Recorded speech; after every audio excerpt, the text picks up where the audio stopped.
Bienvenidos, nos encontramos aquí en un nuevo programa y episodio de Hijos de los Días, tercera temporada. ¿Cómo estamos, Jorge Zabalich? ¿Cómo estás, Leo? ¿Todo bien en esta nueva jornada de Hijos de los Días? Sí, estoy súper contento que estamos en un periodo de hacer muchos programas y con mucho contenido, después de los 2 programas que hicimos en este pasado mes, y ahora tenemos uno nuevo. Agosto y septiembre se viene con todos, la verdad. Y bueno, también con lleno de invitados. No sé si la presentás vos. Y hoy le tenemos a la profesora Andrea Chamorro, conocido con su seudónimo Swan. ¿Cómo estás, Son? Muy bien, muy contenta de estar acá compartiendo este espacio con ustedes, con la ansiedad de a ver qué vamos a hablar. Calculo que va a ser sobre la fotografía, porque es lo único que podría llegar a hablar, fotografía, algo de video, y bueno, y la parte histórica me imagino que algo voy a aprender también de acá, de este encuentro. Sí, hoy tenemos un día particular, ¿no es cierto? En el mes de agosto, el 19 particularmente, se conmemora, ¿no es cierto?, el Día Nacional el Día Internacional de la Fotografía, ¿no? Algo muy remarcable, que en el último programa estuvimos trabajando, digamos, vendría a ser una arista importante de la historia, que es la escritura, que yo te mencionaba. Y ahora hablamos otra, justamente en el programa de hoy, que es la fotografía para mí, que también ha ayudado mucho a reconstruir lo que conocemos mucho como la historia o la forma de ver la historia. Sí, es así, ¿no, Leo? La fotografía, ¿no es cierto?, de alguna manera nos permite a nosotros, a través de la estrategia, ¿no es cierto?, de captar una imagen, poder contar la secuencia de un proceso histórico de cambio de una ciudad, poder contar también las apariencias, ¿no es cierto?, de los seres humanos y su evolución también, ¿no es cierto? Eso nosotros lo podemos ver cotidianamente, ¿no es cierto, profe?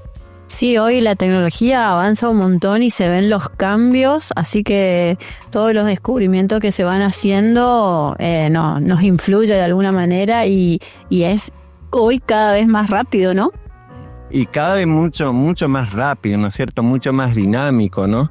Nosotros hacemos la conmemoración de este día, ¿no es cierto?, por lo que se denomina el daguerrotipo, ¿no? Inventado por Louis Daguerre. Francés, ¿no? Sí, un francés, ¿no es cierto? Nacido en la zona de Francia, París, ¿no es cierto? Es el que, de alguna manera, no sé si es el primero, porque eso lo estuvimos viendo con Leo, y creo que lo podemos situar como uno de los padres de la fotografía, ¿no es cierto? Claro, todos los inventos generalmente se desarrollaron por varias personas, no es que es una persona la que inventa toda una tecnología, sino que una tecnología tiene tantas partes que cada parte a veces es desarrollado por un científico distinto o por un curioso o un creativo distinto. Entonces, el día de la fotografía, inclusive hay varios días en el año, está inclusive en septiembre hay otro día de la fotografía, pero lo que hace al daguerrotipo, que fue un tipo de cámara que se descubrió justamente, que lo creó Daguerre, fue en 1839, o sea, hace 186 años, casi 200 años de este invento que hoy llamamos fotografía. Claro, hoy llamamos fotografía, ¿no es cierto? Y es una particularidad porque vieron que nosotros podemos hablar como antecedente, pero no necesariamente podemos nombrarlo como... Yo no lo nombraría, ustedes me dirán a mí, como parte de la fotografía, de captar una imagen, ya sea un paisaje, una vista panorámica o un retrato, que fue la cámara oscura, ¿no es cierto? Fue el primer antecedente histórico, justamente llevado adelante por Althusser. En épocas del Renacimiento, si no me equivoco. Y más o menos era de origen de la ciudad, particularmente de Irak, ¿no es cierto? Irak. Fue un hombre que estudió, vamos a decir, todo lo que tenga que ver con cuestiones de luz, de óptica, de sombra, y que dejó prácticamente un manual que sirve de antecedente a los precursores. Una cuestión física, ¿no? como que se centró más su curiosidad en la cuestión física de la luz.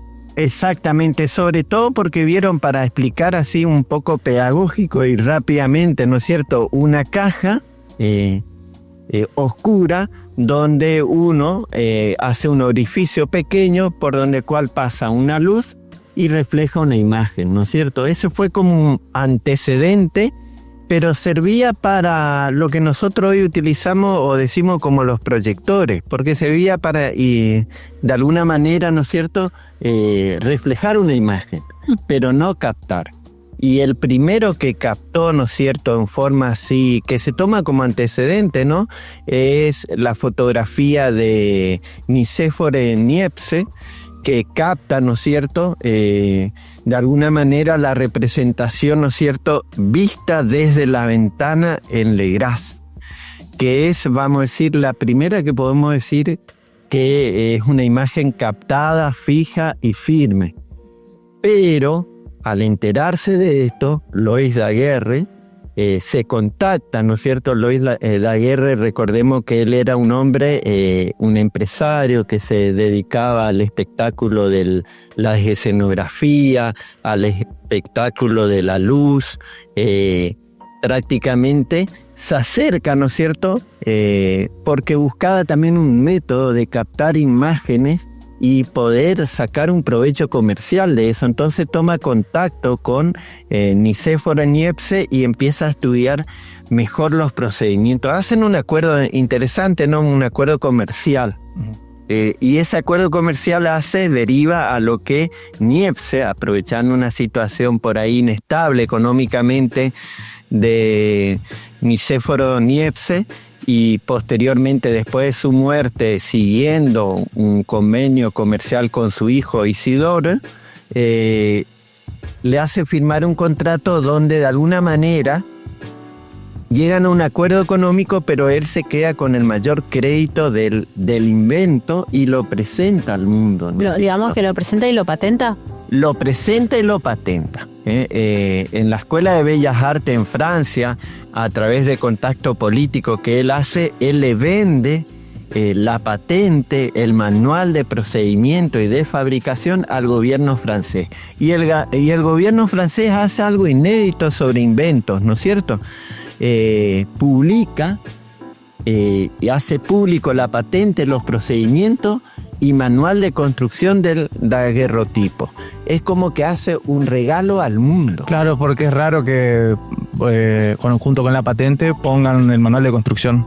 Exactamente. Y lo presentan cuando lo presentan, ¿no es cierto?, justamente un 19 de agosto, el gobierno francés en su presentación dice que es un regalo de Francia hacia el mundo. Wow, es democratizar el conocimiento de la imagen. Yo diría que democratizó, ¿no es cierto?, particularmente lo que es la captación de la imagen. Inclusive un año antes de su presentación, Lois Daguerre había hecho, ¿no es cierto?, la presentación de la primera fotografía a donde captaba en su imagen a una persona, ¿no es cierto?, que mucho no se sabe si él preparó el escenario o no, de una persona que le estaban lustrando los zapatos. Porque no se sabe si es algo documental o si fue montado, armado, digamos. Sí, exactamente, ¿viste? Es más, no. Vieron, particularmente cuando hablamos de fijación de imagen, nosotros tenemos que tener en cuenta que el daguerrotipo en sus primeras experiencias, a partir de 1839 en adelante, incluso hacia el 41, y todo lo que prima la década del 50, va teniendo diferentes tipos de evolución, ¿no es cierto? Y una de las evoluciones que de 15 minutos que una persona tenía que estar completamente quieto, sí, como una estatua, redujeron el movimiento prácticamente a 1 minuto. 1 minuto. Y lo que se tomaba eran fotos retratos, ¿no es cierto? Sí, yo me acuerdo inclusive que se hablaba que se le daban algunas pastillas para quitar la cara, algunos casos tomaban cosas así, y la gente no tendía a sonreír. en esa época también. Primero se veía como Porque si no tiene que quedar mucho tiempo. profesora cuando estaba fuera de ángulo, diríamos. Ujú. Puede ser. O fuera de perfil, una sonrisa. Porque mantenerla era imposible. Tanto tiempo, claro, quedarse erguido era estar muy quietito y siendo obediente y sabiendo que están registrando una imagen que por ahí no sabían qué estaba pasando. Los fotografiaban, en realidad no eran muy conscientes porque esto era nuevo también para ellos. Sí, y aparte, como no tenían un método específico de fijación, ¿no es cierto? Trataban, ¿no es cierto?, que esa persona esté constantemente quieto, ¿no? Y es como vos decías, Leo, se utilizaba diferentes herramientas, ¿no es cierto? Algunos, vamos a clarificar el término, ¿no? Daguerrotipo. Podríamos decir que es la primera cámara para obtener una fotografía, para que la gente pueda entender. Como la conocemos hoy, porque la cámara oscura, que es previo, como que no... Es una forma de fotografía, pero no tenés la fotografía como la conocemos. Exactamente, y como la conocemos hoy con el daguerrotipo, empezamos a tener los primeros retratos, ¿no es cierto?, de personajes históricos. Yo ahí me vuelco, ¿no es cierto?, un poco a la Argentina. En la Argentina el daguerrotipo entró en el año 1843 y a raíz de eso se tienen, vamos a decir, retratos, mejor dicho, de, por ejemplo, la hija de Juan Manuel de Rosas, Manuelita. También se tiene del propio San Martín, del general Olazábal. Son fotografías, ¿no es cierto?, que se conservan en el museo. ¿En qué año? A partir del año 1843 en adelante. Y más o menos el cine surge como 40, 50 años después, 1895, o sea que por eso es importante hablar ahora de la fotografía porque es también después el nacimiento, o sea, el antecedente al cine. Una vez... No es que ya se hacía cine y después apareció la fotografía, no. Esto es principio, la imagen estática y real, no es una pintura, no es un dibujo, es la imagen real de una persona o de un lugar.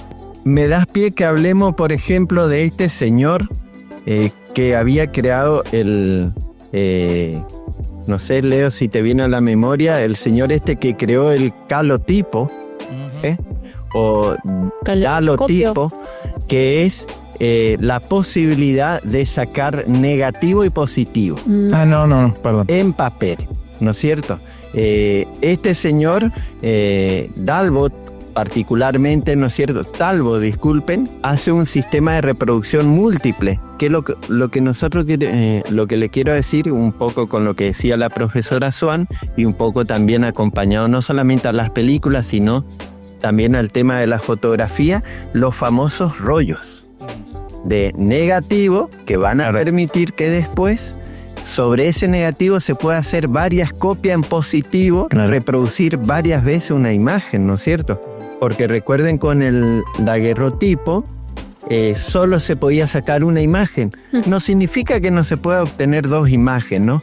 Pero el costo era alto. De reproducción. El costo de reproducción se empezó a expandir por toda Europa, por todo el mundo, hacia los sectores de clase alta de la sociedad, ¿no es cierto?, hacia el mundo político, hacia el mundo de la realeza. De la aristocracia. La aristocracia, exactamente. Porque la gente que tiene realmente poder adquisitivo podía pagar el servicio de que alguien venga y le retrate. Por eso pasamos de la pintura al retrato en fotografía, ¿no? Exactamente, pasamos, ¿no es cierto? Nosotros, hay algo que me gustaría para dar pie, ¿no es cierto? Yo acá en mis apuntes, como para repasar, ¿no es cierto? Niepce logra la primera imagen permanente. Daguerre creó un sistema práctico y popular que prácticamente viralizó, ¿no es cierto?, el uso del daguerrotipo para la obtención de paisaje y fotografía. Talbot utilizó un sistema múltiple de reproducción que se hace con la aparición de los rollos negativos sobre positivos, ¿no es cierto? Y como el original y las copias. Exactamente, sí. O el crudo y después las y después tenemos, ¿no es cierto?, que si nos vamos un poquito más adelante en el tiempo, para no quedarnos solamente en el daguerrotipo, nos vamos a George Einstein, que crea la empresa Kodak, que saca la primer cámara práctica de fotografía con 100 negativos, o sea, un rollo de 100 imágenes, ¿no es cierto? Tenía como un eslogan así: usted aprieta el botón y nosotros hacemos el resto. Para sacar, ¿no es cierto?, fotografías. ¿Año, perdón? como ya cámaras más domésticas. 880, específicamente en 1888. Ah, mira. Se hace esa presentación. Cámara doméstica, exactamente. O particulares o más populares, digamos, que ya no están restringidas a un oficio, ¿no? A un fotógrafo, sino que ahora cualquier persona que se compraba el dispositivo podía hacer fotos. Comienza a convertirse más en una herramienta de la casa, digamos, de hogareña. De la casa, hogareña, más popular, como de la vimos nosotros, ¿no? Por turismo, por hobby. Sí. Algo que, volviendo al tema de lo que decía de este parentesco entre el cine y la fotografía, me remitió mucho a una frase de Tarantino que él dice que uno nunca está viendo imágenes moviéndose, sino que ve imágenes estáticas, y las cuales al ser proyectadas en 24 frames por segundo, logran moverse. Claro, 24 fotos por segundo. Y ahí la magia del cine, y bueno, y no por nada que uno de los pioneros del montaje fue un mago, Méliès, pero es simplemente un pequeño aporte. Claro, porque cuando se dieron cuenta que las fotos, las 24 fotos, uno ya podía pensar en una historia, en un contexto, algo, podés montar cosas en esas 24 fotos y ya darle un sentido. Entonces, yo quiero hacer una pregunta que pueden respondérmela a los dos, pero preferiría que la profe me responda. ¿Por qué crees que la fotografía no fue denominada como el séptimo arte? Es una pregunta complicada. Yo tengo por ahí una respuesta personal, pero no sé si alguien me la puede responder, si le interesa. La verdad que nunca me hice la pregunta, pero sí, tendría que haber estado, porque justamente fue el inicio del cine y del audiovisual de hoy. Hoy ya son los reels, digamos, en redes sociales, y es algo que es transversal, digamos, a lo que son los medios de comunicación y al arte. Está la fotografía, pero la verdad que no sé. Yo pienso personalmente que es porque, digamos, en todo este trayecto histórico que comenta el profe, nunca fue, digamos, una disciplina, nunca fue considerada una disciplina de muchos recursos, si querés llamarle. Porque si vos hablas de la escultura, la pintura, hablas de muchas horas de dedicación, sobre todo si hablamos en la época del barroco, el renacimiento, la danza, lo mismo. El teatro y el cine ya es algo que conlleva un presupuesto gigantesco. En cambio, la foto la puede hacer una persona casi cualquiera. Entonces, puede tal vez por la espontaneidad. Entonces, al ser esa especie de trabajo o de disciplina que la puede hacer cualquiera, ha llegado a ser desestimada por grupos de especialistas. Es mi opinión, no sé la tuya, Jorge. Yo creo que comparto lo que vos estás diciendo, porque tiene que ver también con la aparición del famoso daguerrotipo, me anoté acá la palabra, ¿no es cierto? A ver si la profe me ayuda. La daguerrotopomanía en Europa. No sabía aquella época. Hoy nosotros hablamos del Instagram y del Instagram se viralizó, ¿no es cierto?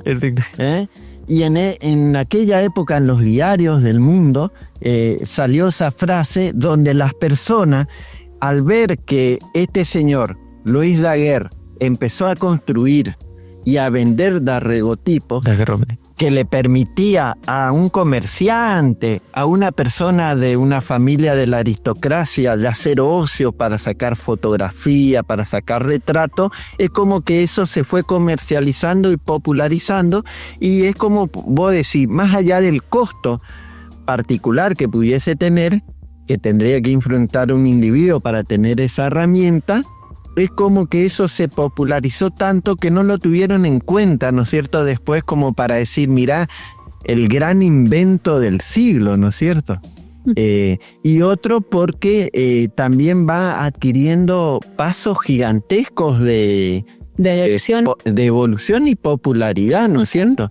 Recuerden ustedes, por ejemplo, es algo sorprendente, ¿no? Y un poco yoísta era Lois Daguerre, ¿no es cierto? Porque aparte de recibir una pensión vitalicia por el Estado francés, que decidió compartirlo con Isidoro Niepce, el hijo de Nicéforo Niepce, él a ese invento colaborativo entre dos grandes científicos, él le da el nombre de daguerrotipo. Sí, como que fue mío. Y fíjense que ese nombre no quedó. La palabra más utilizada que nosotros tenemos es fotografía. Sí, cámara fotográfica, ¿no? Y ahí quiero resaltar la figura de John Herschel, que es el hombre que introduce el término fotografía, ¿no? Que foto viene de luz y grafía de grabar, registrarla. Registrar, ¿no es cierto? Dibujar sobre la luz. Escribir la luz. Grafismo luz, ¿no es cierto? Del grafismo, sí. Y es el hombre, ¿no es cierto?, que de alguna manera certifica en el tiempo, ¿no es cierto?, la palabra fotografía, como también el mismo Herschel es el que introduce esa palabra que acompañó prácticamente todo el siglo XX y sigue acompañando el siglo XXI, los términos para definir los rollos de película que son negativo-positivo, ¿no es cierto? Y algo importante también, que él había descubierto un método de fijación de la imagen a través del hiposulvito, que es una técnica que permitía, ¿no es cierto?, que la foto en papel ya revelado quede perenne, permanente. Claro, esto que no se disuelva, porque vieron que el daguerrotipo se hacía sobre una placa de metal, de plata, que está de alguna manera acompañado con yodo, y después para revelar esa imagen se utilizaba el mercurio. Sí, eso también era muy perjudicial para mucha gente trabajar. Muy perjudicial. Justamente el personaje del sombrerero loco de Alicia en el País de las Maravillas está loco, justamente es una especie de guiño porque los sombrereros trabajaban con mercurio y eso, digamos, que le dejaba loco. Sí. El propio Iván el Terrible también se trataba su enfermedad que tenía con mercurio y quedó como quedó. O sea, eso uno quiere nombrar. A mí me gustaría, aprovechando que está la profesora, que nos hable, ¿no es cierto?, un poco sobre lo que es ya la fotografía digital. Uh-huh. Me llama la atención, ¿vieron cuando uno se pone a estudiar un recorrido histórico de algún descubrimiento, así como decir cuál era la primera fotografía? Me llevó también al año 1839 saber que la primer selfie se tomó en Filadelfia en el año 1839, que sería un autorretrato, ¿no es cierto? Pero estaba buscando, ¿no es cierto?, un recorrido histórico, es decir, cuál fue la primera selfie en nuestro mundo, en la era contemporánea, y no pude encontrar una fecha particular. Me tuve que ir al año 2002, a donde los australianos, en una especie de foro, son los que imponen al mundo nuestro, al mundo tal cual lo conocemos, ¿no es cierto?, el uso de la selfie. Pero lo que me llama la atención a mí, ¿cuándo empieza ese cambio evolutivo de la fotografía digital? Y ahí vos mencionaste una gran empresa, Kodak, con la cámara, ¿no? Que ya fabricaba cámaras analógicas que tenían ese proceso de usar el rollo y después el proceso químico por laboratorio, el servicio, digamos. Te vendían la cámara, pero después había que ofrecer un servicio de revelado. Entonces, de esa manera existía la fotografía analógica como conocemos, que era con el rollo y después ir al laboratorio y que el laboratorio nos revele la foto. Después hubieron avances en otros países por lo digital, y ahí es donde Kodak, eso es lo que tengo por conocimiento, es que Kodak queda atrás porque nunca pensó que iba a ser importante el avance digital. Sí, con esto de las computadoras, las imágenes, los códigos, el código binario, ¿no? Como el avance que se empezó a dar en la cuestión digital por el descubrimiento también y el invento de todo lo informático, en algún punto hizo necesario también procesar imágenes. Entonces ya no nos podemos quedar con el rollo y la impresión, el revelado de la foto en papel, sino que después ya necesitábamos todos los profesionales, creativos, la gente que trabaja con computadora, que empezó también con la computadora, todos los informáticos tenían que procesar imágenes, entonces por eso fue necesario también avanzar en la evolución de la fotografía digital. Hago aporte a lo que hizo la profesora Swan. Kodak, a través de George Eastman, publica, ¿no es cierto?, o populariza lo que es la cámara con el rollo de 100 fotografías. Te permite sacar 100 películas. Y después Lumière hace el primer proceso de fotografía a color, ¿no es cierto? Y posteriormente hay un ingeniero, Steven, creo que se pronuncia así, ¿me ayuda, profesora? Stewart Sasson. Hace la presentación de la primera fotografía digital. Le doy un dato. La ambición del materialismo de sacar provecho de un recurso tecnológico hasta última consecuencia llevó que Kodak no tenga la presentación de la fotografía digital en el mundo. Deja que otra compañía le gane. ¿Por qué? Porque no quería perder el negocio que tenía con los rollos. Las cámaras que habían llegado a todo el mundo, incluso se compraban cámaras ya portátil que se podían... 12 fotos y en 12 fotos tenías que traer, camaritas cada vez más portátiles, no eran por 100 rollos, eran rollitos de... Las Polaroid. Las instantáneas. Después también viste lo que generó justamente las Polaroid, que son las instantáneas, ¿no es cierto? Toda la dinámica de movimiento de captar la fotografía. En 60 segundos tenés tu imagen, nos podríamos sacar acá una selfie y automáticamente reproducirlo, ¿no? Eso también llevó, ¿no es cierto?, a que en algún momento por el comercio, ¿no es cierto?, por las ganancias se detuvieran, ¿no es cierto? Pero después, como usted dice, empezó a avanzar en el mundo la fotografía digital a tal punto que arrasó con todo, cambió la tecnología. ¿Y podríamos volver a la manipulación de la foto, profe, o no? Hay ¿cómo se dice? Hay un antecedente interesante de un famoso presidente norteamericano que fue, digamos, partícipe del primer Photoshop de la historia. No sé si saben. Abraham Lincoln. Abraham Lincoln, justamente en una foto donde él está parado, el rostro sí es de él, pero el cuerpo no. No sé. Bueno, eso es importante también, el tema de la manipulación, del fotomontaje.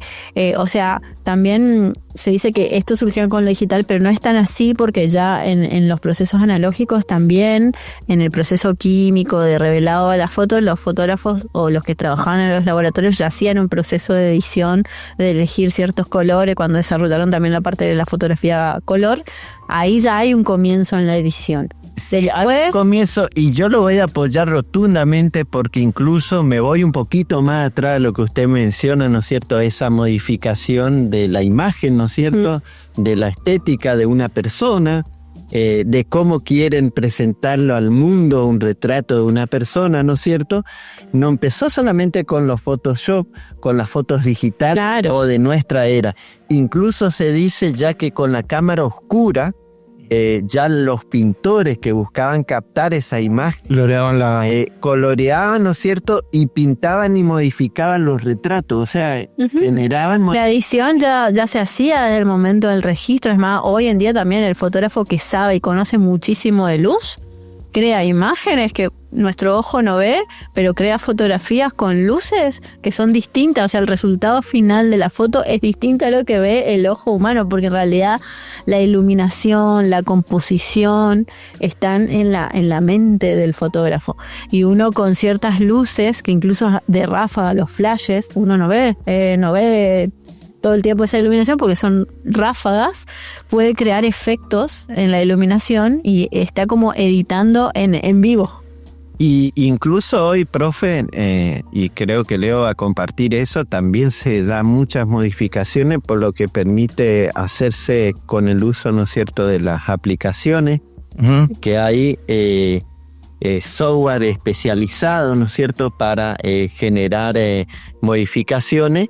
Y también hoy creo que hay también una influencia muy grande de la inteligencia artificial, ¿no es cierto?, como mecanismo para adaptación y manipulación de lo que sería, yo diría algo, ¿no es cierto?, que tiene que ver un poco con la fotografía. Vieron que los jóvenes suben imágenes en las redes, en Instagram, en Facebook, en Twitter, y generalmente los adolescentes suben imágenes totalmente, muchas veces distorsionados, de no solamente de su cuerpo, ¿no es cierto?, sino también de su rostro, muy diferencial al contacto con la realidad cuando uno se acerca a esa persona. Claro, bueno, sí, lo cuidaste mucho, ¿eh?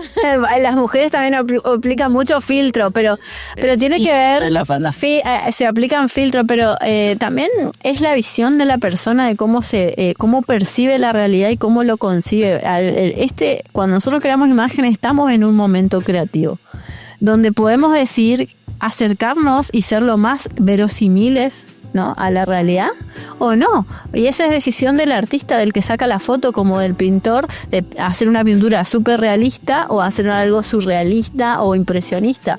Es decir, es como yo de lo que percibo lo creo en una imagen. El fotógrafo puede hacer lo mismo. No necesariamente estamos obligados los fotógrafos a hacer una fotografía realista. Entonces hay una cuestión ética, obviamente, cuando hacemos un documental, cuando tenemos que documentar, siempre hay que acercarse lo máximo posible a la realidad para que ese documental tenga el valor de registro de algo de la realidad. Pero cuando es algo artístico, cuando es algo publicitario, cuando es algo creativo, está permitido todo, porque ahí no hay reglas. Para la cuestión artística no hay reglas. Es más, volvemos a lo que yo te hablaba de por así decirlo, cómo es vista la fotografía por los críticos.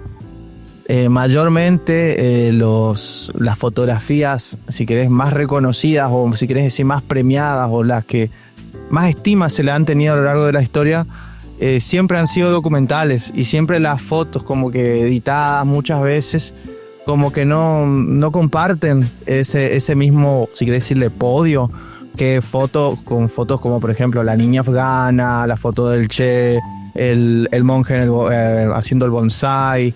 Todas esas fotos que son más de ese ámbito siempre fueron como wow, qué grande, pero casi siempre las otras que no, porque están trucadas, como que no comparten ese espacio con los otros que sí podrían llamarse arte para algunos. Bueno, hay distintos lugares donde se pueden hacer distintas premiaciones, y estamos premiando al documentalismo, y claramente se necesita ciertos parámetros y requisitos o condiciones para decir esta foto es realista y representa una realidad y es un documento muy valioso, y encima si lo saca de manera atractiva, bien compuesta, tiene más valor porque está bien lograda la imagen, ¿no? Pero después hay otros ámbitos también donde se puede celebrar la fotografía, y no necesariamente ligado a lo documental, que pueden ser dentro del ámbito de las artes visuales. O sea, las artes visuales tendrían que tener también sus espacios de celebración y de reconocimiento de obras que no están ligados a la realidad, sino que están ligados a lo creativo, al momento creativo del artista. O la fotografía, Leo hace mención justamente a la imagen del Che Guevara, que tiene una foto casi prácticamente enigmática, que en realidad esa fotografía surge desde el trabajo del profesionalismo del fotógrafo que trabaja para el periodismo, ¿no es cierto? Claro, el fotoperiodismo.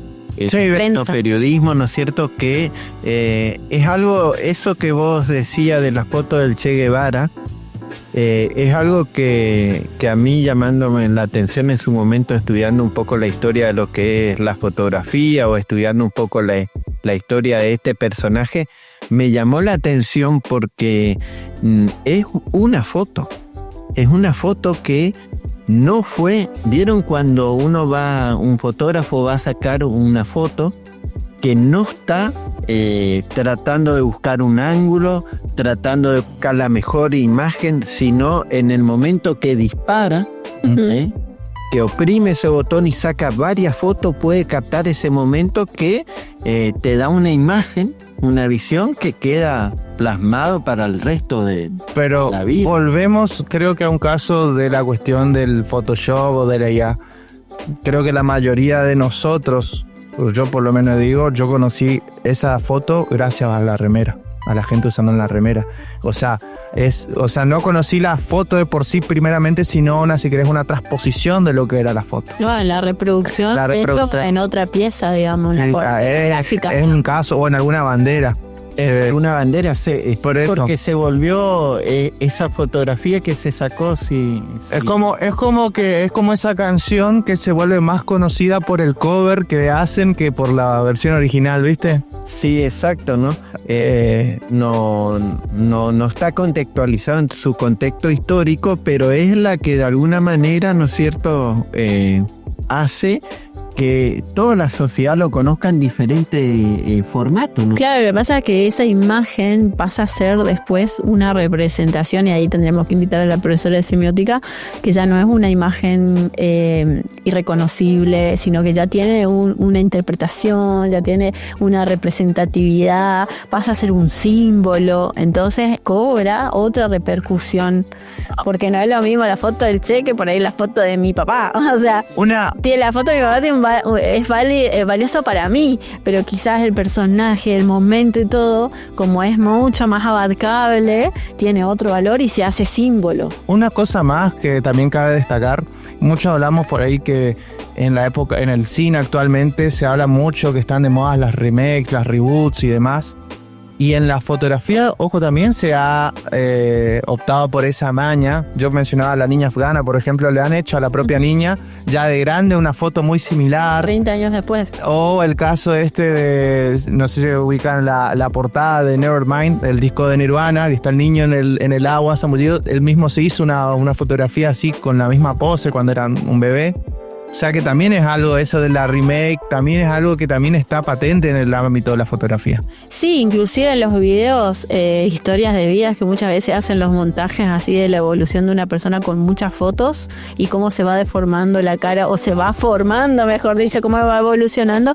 Es como que siempre nos da curiosidad. La fotografía siempre es esa herramienta que nos permite ver la realidad distinta, o sea, analizarla. Es como una pieza que nos permite hasta autoconocernos. Si es un autorretrato, nos ayuda al autoconocimiento, porque nosotros no tenemos otra forma de vernos a nosotros mismos si no fuera por un espejo o por una imagen, ¿no? Yo no me puedo ver a mí misma. Y ahora necesito una pantalla, necesito un espejo o necesito una fotografía. Ahora ya también, y después le voy a dejar si ustedes quieren cerrar, volviendo al tema de la IA, un paso que también se dio más allá, el hecho de que las imágenes cobren vida. Hay casos de niños que por ahí no pudieron pasar más tiempo con sus abuelos y ponen una foto y la IA reproduce esa foto como si fuese un video. Que también esa es otra nueva. Cómo los fotogramas se van creando, se van uniendo y van generando movimiento. O sea, increíble cómo la inteligencia va digamos que incorporando el reconocimiento de las facciones de una persona y lo va recreando después en otra posición y generando movimiento. ¿No es cierto? Le da vida, ¿no? Le da vida. Le da vida. Incluso lo que ustedes mencionaban, ¿no es cierto? Como, y vos lo hacías bien, profe, el tema de que la persona busca una representación, ¿no es cierto? Y hoy la representación, yo diría que hoy la representación es democrática. Yo le había mencionado a usted que Kodak revolucionó el mundo, ¿no es cierto?, de la fotografía, allá por el año 1888, pero yo diría que con la llegada de los celulares, ¿no es cierto?, a partir del año 2000, 2002, en Argentina habrá sido un poco más en el tiempo, ¿no es cierto? Podríamos hablar ahora contemporáneamente al tiempo que nosotros estamos viviendo, el hecho de que la mayoría tenga, ¿no es cierto?, un celular, y dentro de un celular tenga, ¿no es cierto?, una cámara como para sacarse una foto, captar un momento, sacarse una selfie, un fotorretrato en grupo, individual.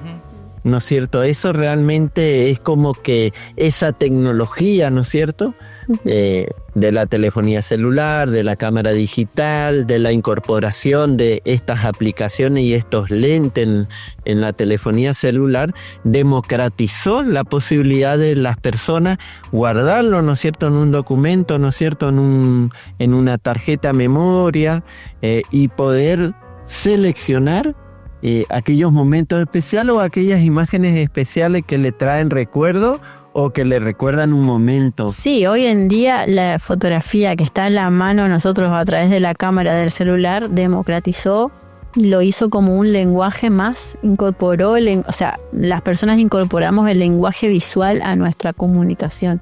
Porque por mucho tiempo fue la comunicación oral, hablada, después pasó a ser la escrita, o sea, era importante que mayor cantidad de gente pueda aprender a leer y escribir, ¿no?, la alfabetización, y hoy se incorpora en la educación, en muchas carreras, en muchas escuelas, también hasta secundarias y primarias, el lenguaje visual como una herramienta más de comunicación y un lenguaje más, tiene su propio lenguaje y sus propias leyes de composición y reglas para poder comunicarnos, ¿no?, en lo visual. Entonces es algo que ayuda, porque yo creo que también hay mucha gente que aún le cuesta la cuestión del lenguaje escrito, ¿no? ¿A cuánta gente le cuesta mucho? Entonces esto también, el lenguaje visual viene a complementar. Muchas veces necesitamos, para entender sobre cierto tema, ver una imagen, o sea, de lo que estamos leyendo que esté acompañada por una imagen, y ahí es como, ahora entiendo, ¿no? Y más si está acompañado por un video. A mucha gente le resulta mucho más fácil aprender, estudiar una materia a través de un video audiovisual que por ahí leyendo. No digo que tiene que reemplazar una, pero se complementa. Se complementa, exactamente. Es una herramienta más, ¿no es cierto? Voy a hacer un pequeño apunte, y bueno, que no quería, me había olvidado de decir, volviendo al tema rapidito con la historia, que muchos habíamos hablado hoy que la fotografía dio paso para definir al cine, pero también nos olvidamos en cierto punto que la fotografía dio paso para redefinir la pintura también, porque una vez introducida la fotografía, a la pintura ya no le interesaba más captar la realidad como era. Y entonces pasaron a las vanguardias que después conocimos, como el impresionismo, expresionismo, surrealismo y demás. Bueno, eso nomás era una pequeña cosita. Sí, es muy valioso ver que cada vez que surge alguna evolución en alguna parte, siempre eso ayuda a los otros a diferenciarse y a buscar otros rumbos, ¿sí? A seguir buscando, investigando y desarrollando otras formas de expresión, de comunicación, ¿no? Sobre todo sobre las artes, que uno siempre trata de alejarse de lo que ya está establecido. Incluso, ¿no es cierto?, así como bien lo marcó Leo, ¿no es cierto?, que por ahí el tema de la pintura, ¿no es cierto?, un poco que fue quedado de lado, ¿no es cierto?, a raíz de la aparición de la fotografía, a raíz también de que la fotografía estuvo al alcance del ciudadano, ¿no es cierto? También me da una sensación, le pregunto a usted, profesora, como para ir cerrando, ¿no es cierto? Me da una sensación, ahora que prácticamente la mayoría de los habitantes, la mayoría del ciudadano tiene acceso a un celular y tiene acceso a una cámara fotográfica, ¿tiende de alguna manera a desaparecer esa profesión del fotógrafo? Muy buena pregunta para... Es una pregunta que... Para mí no. Para mí no, yo después te digo por qué. Bueno, vos siempre vas más allá, sabes más, pero es difícil para los que estamos trabajando porque justamente nos hacemos la pregunta constantemente y nos pasa que los mismos clientes, las personas que contratan nuestro trabajo, el de fotógrafo, ya vienen con el lenguaje visual, como les decía, ya tienen cierto conocimiento, pueden tener el recurso también a la mano, y ahí entramos nosotros también con la necesidad de evolucionar como fotógrafo en un montón de cuestiones, en aprender más sobre la técnica fotográfica, otras técnicas, buscar estilos distintos, así como las artes tuvieron que diferenciarse de la fotografía desarrollando otros estilos. Nosotros también los fotógrafos, como vemos que el común de la gente hace fotos, bueno, ¿yo qué puedo aportar de nuevo, de distinto, de diferente, para que me contraten, para que vean mi mirada como una mirada especializada en esta área? Entonces hay que evolucionar también como fotógrafo y no tenerle miedo a estos cambios, sino que ir acompañando, adaptándose. Entonces también tenemos que investigar y meternos un poco en lo que es la nueva forma de fotografía digital con inteligencia artificial, en qué nos complementamos con esta tecnología nueva que nos puede servir a nosotros para, por ejemplo, agilizar procesos. O sea, lo que quizás me llevaba horas o días de edición, capaz ahora lo puedo hacer en minutos, pero todo parte desde mi mirada, desde mi prompt, desde mis decisiones estilísticas, que ahí el estilo es personal. Y eso es algo que se puede imitar inclusive, pero siempre va a ser de alguien, va a ser algo personal, siempre va a tener algún autor. Lo importante es eso, porque también sobre los estilos se está empezando a debatir si es ético o no ético usar la inteligencia basada en el estilo de tal autor. Entonces hay un montón de cuestiones que hoy en día, como siempre en cada avance, es difícil hablar hoy. Quizás en unos años tengamos más clara esa pregunta y esa respuesta. Bueno, realmente genial el programa de hoy. Te digo, inclusive quedaron cosas en el tintero increíble, no me esperaba. Ni siquiera llamo a hablar de grandes del ámbito como Ansel Adams o Sebastián Salgado, así que hay mucha tela para cortar, la verdad. Y son casi 200 años de evolución. Sí. Y como ya está tan democratizado, hay demasiadas historias que fueron captadas en la fotografía. Hay muchas historias, ¿no es cierto? Y depende de lo que uno quiera analizar, ¿no es cierto? No solo de los avances técnicos, sino también de los avances estéticos, de las presentaciones o de los diferentes estilos, ¿no es cierto?, de fotografía. Realmente es apasionante, ¿no? Bueno, me informo nomás que una semanita vamos a estar sin programa porque vamos a estar participando de la Expo Expo Universitaria, quiero decir, allí en la Costanera, junto con todas las varios otros institutos. Vamos a estar participando y promocionando aquí en nuestra institución.